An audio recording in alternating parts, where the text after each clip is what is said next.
How's it going, everyone, and welcome back to the Enclave.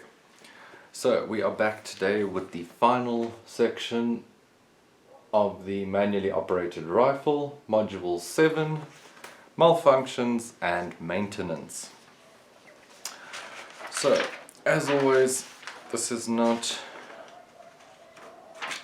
a ridiculously difficult section, so let us cover the basic malfunctions that you may or may not experience. So, a misfire. This is a click and no pop situation. So basically you will pull the trigger, the firing pin will strike the primer, but the round will not go off. Yeah, so this is often caused by a faulty primer. What I have noticed as well, depending on the firearm and depending on the ammunition and the primers used, what you can often have that looks the same as this is a light primer strike, where if you take that exact same round, you put it back into the firearm and you pull the trigger again, it will actually fire without any incident.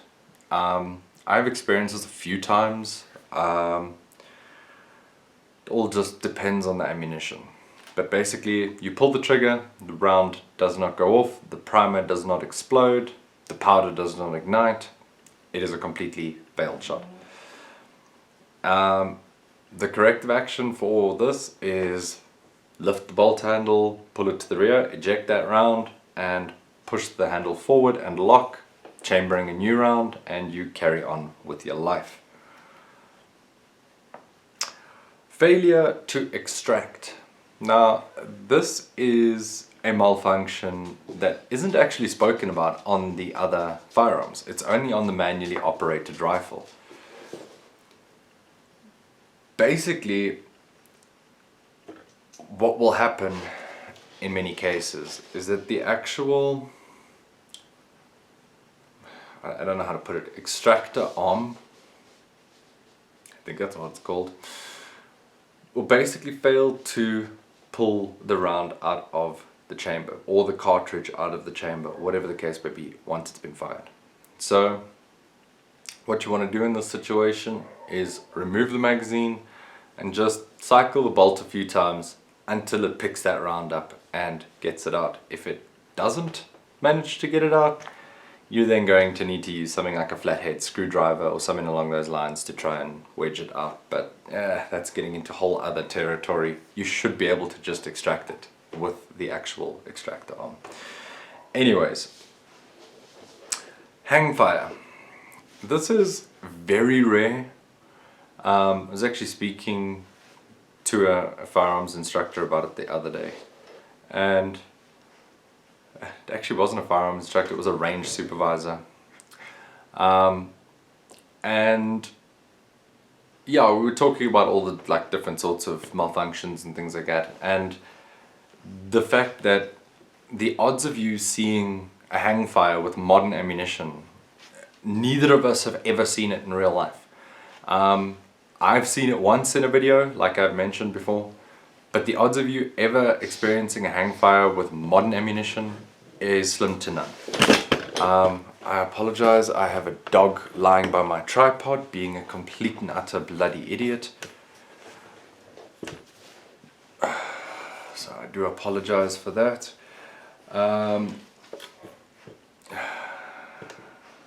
Buddy, go lie down.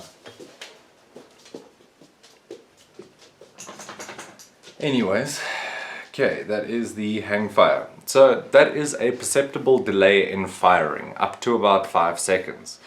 So yeah, basically you'll pull the trigger and about 5 seconds later the reaction will take place and the round will actually fire.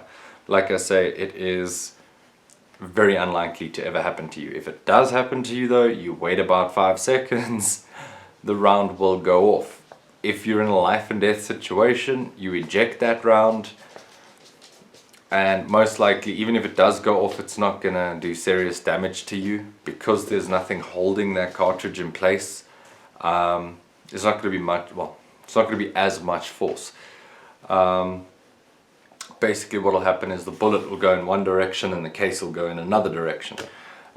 Which in a sense means you have two projectiles to be worried about. But once again, if you're using vintage rifles and things like that, just make sure you know what your ammunition is. Make sure you know the quality of your ammunition is pretty much the main thing I can say about that.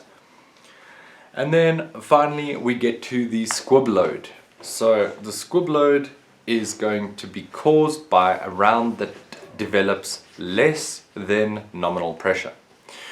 So as we've gone over before, when reloading or whatever, even when purchasing ammo, it is possible to find rounds that have less than the nominal load of powder. When this happens, it will still have enough power to push the round out of the case and down the barrel, but not enough force to push it past the rifling and cause it to actually leave the barrel. So in that situation, you will take your cleaning rod and attempt to, with a little tappy tappy tappy, remove the round from your barrel. If you cannot, you will then need to take it to a gunsmith to safely remove it from your barrel without causing any damage to your firearm, obviously. Hey. Sorry about this, is a rough episode with the dog. So anyways, malfunction drill. So it is quite simple with the self-loading rifle.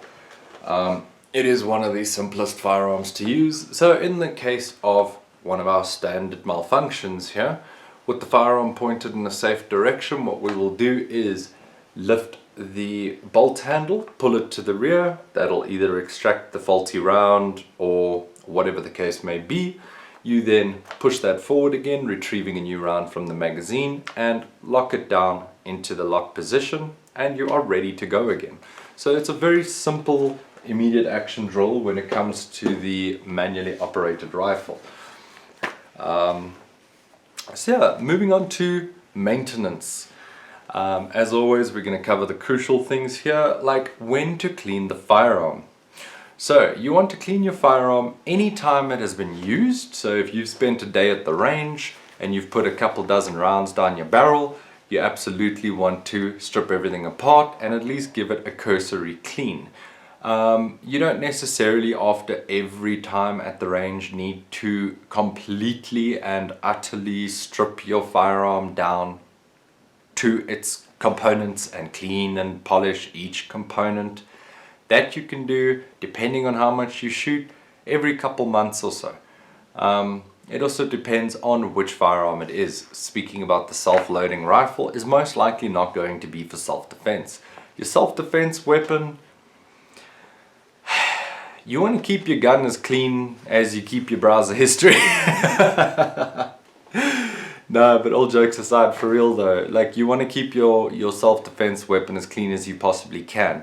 Obviously, you can't necessarily find time to do a full-on clean every single day, but if you find yourself sweating a lot, you at least want to give your firearm a good clean once a week. At least on the exterior, to make sure none of that sweat causes corrosion to any of the external parts. Number 2, it has been exposed to the elements, sand, mud, rain, sweat, heat, etc. Like I was saying before, even if you haven't shot your firearm, but you have it carried, for me, for example, in an appendix position, I get hot. I do sweat a lot. That is just one of the unfortunate traits that I was given at birth. So for me, I absolutely need to make sure that the externals of my everyday firearm are kept free of sweat and grit and things like that. And I do recommend that you do the same. Number 3, it has been stored for an extended period of time.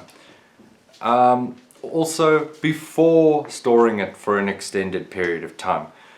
So that is quite interesting, because I'm pretty sure that in the other books it says before storage of a long period of time, not after. But anyways, before or after you store a firearm for a long period of time. So basically, if you put a firearm in a safe and it's not in a case or it's not in a bag or anything like that, dust and things can still creep into that safe. So you want to make sure that when you pull that firearm out the safe after a year or 6 months or however long it might be, you want to do a safety inspection on the firearm at very least. Just to make sure nothing's crept its way into the barrel, be it dust, be it critters, be it whatever the case may be. So that is the third time that you will want to clean your firearm, is before or after being stored for a long period of time. Finally, onto the cleaning kit. Well, not finally, but onto the cleaning kit. We have the main ingredients or components that should be in every cleaning kit. Now, these are not actually supplied with every firearm. I'm not sure if any of you know that, don't know that. Most of the times what you will get with a firearm is a cleaning rod, which will be sized for the barrel of your firearm, and a bronze, it's called a bore brush. That is often what you will receive with your firearm. You will not receive cloths, jags, any of those things. So let's go through it. You need a cleaning rod, will come with your gun. You need a phosphor bronze brush, that will come with your gun. You then need a jag, not included. Flannel patches, not included. Nitro solvent and gun oil, also not included. So you're going to want to make sure that when you purchase a firearm, you purchase a basic cleaning kit with it. Don't get suckered into all these miraculous 27-step combos. I've seen some spectacular things, guys, where you get cleaning kits for like $5,000 and they claim all sorts of things for the life of your firearm and components and whatnot. But when you look at the actual active ingredients, you've got nitro solvent, gun oil, and then a couple of other bespoke oils, if nothing else. So just buy basic firearms cleaning kits. So yeah, that is pretty much that for the cleaning components. So we will then need to perform safety inspections at some point on our firearm. So just checking the time here to make sure we're not running too long. So as always, we identify a safe direction, point the firearm in the safe direction with our finger off the trigger. We will then lift the bolt handle, pull it to the rear, inspect the chamber and the magazine well. What we will then do, as I said before, you may need to adjust the grip of your rifle just to bring the barrel a little bit closer into your body. You will then take your cleaning rod with the non-gun hand and you will insert it basically down the barrel of your firearm until it can be seen protruding from the chamber. At that point you can attach your cleaning cloths, jags, etc. depending on what action it is you are taking after performing your safety inspection.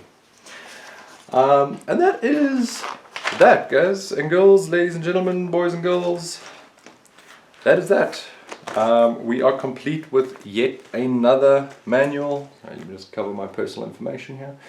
So yeah, we have the self-loading rifle complete. Sorry, the manually operated rifle, my mistake. But finally, we are going to get to move on to the most fun and exciting part of all these things, which is the self-loading rifle. In my personal opinion, I absolutely love self-loading rifles. I think they are the coolest things on God's green earth. And yeah, we're going to be doing the theory on those next. So yeah, super excited about that. I hope you all have enjoyed. If you feel like I missed anything or if you have anything to add, as always, please comment it down below. And yeah, if you've got more time, please check out another video at the end here. Otherwise, peace out.